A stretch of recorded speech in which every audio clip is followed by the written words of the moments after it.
জাত বাহিৰ শালমাৰা জিলা পৰিষদৰ কংগ্ৰেছৰ মনোনীত প্ৰাৰ্থী শাহনাজ বেগমৰ নিৰ্বাচনী সভালৈ গুটিপাৰা মণ্ডল কংগ্ৰেছ আৰু গুটিপাৰা গাঁও পঞ্চায়তৰ কাউন্সিলৰ পদত দলৰ মনোনীত প্ৰাৰ্থী আব্দুল সত্তাৰ আলী সিঙৰ সহযোগত বৃহৎ বাইক ৰেলী আৰু সভাত অংশগ্ৰহণ কৰা মণ্ডল কংগ্ৰেছৰ সভাপতি আৰু কাউন্সিলৰ প্ৰাৰ্থীসকলৰ পৰিচয় পৰ্ব কৰা হয় আৰু কেনেকৈ দলৰ প্ৰাৰ্থীক জয় কৰাব পাৰি তাৰ ওপৰত আলোচনা কৰা হয়। সভাত গুটিপাৰা গাঁও পঞ্চায়তৰ আঞ্চলিক সদস্য তথা কাউন্সিলৰ পদৰ ভাৰতীয় জাতীয় কংগ্ৰেছ দলৰ মনোনীত প্ৰাৰ্থী আব্দুল সত্তাৰ আলীয়ে পৰিচয় দাঙি ধৰে আৰু নিৰ্বাচনী ভাষণ দাঙি ধৰে। সমান্তৰালকৈ গুটিপাৰা মণ্ডল কংগ্ৰেছৰ সভাপতি হাছান আলীয়ে পৰিচয় পৰ্বত নিজৰ পৰিচয় দাঙি ধৰে, যিহেতু ডিলিমিটেশ্যনত বাহিৰ শালমাৰা জিলা পৰিষদত নতুনকৈ অন্তৰ্ভুক্ত হৈছে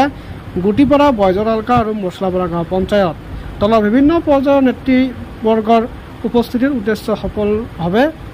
সভাখন হয় আৰু ভাষণত উপস্থিত থকা ৰাইজে হাত চাপৰেৰে সমৰ্থন জনায় বুলি জানিব পৰা গৈছে।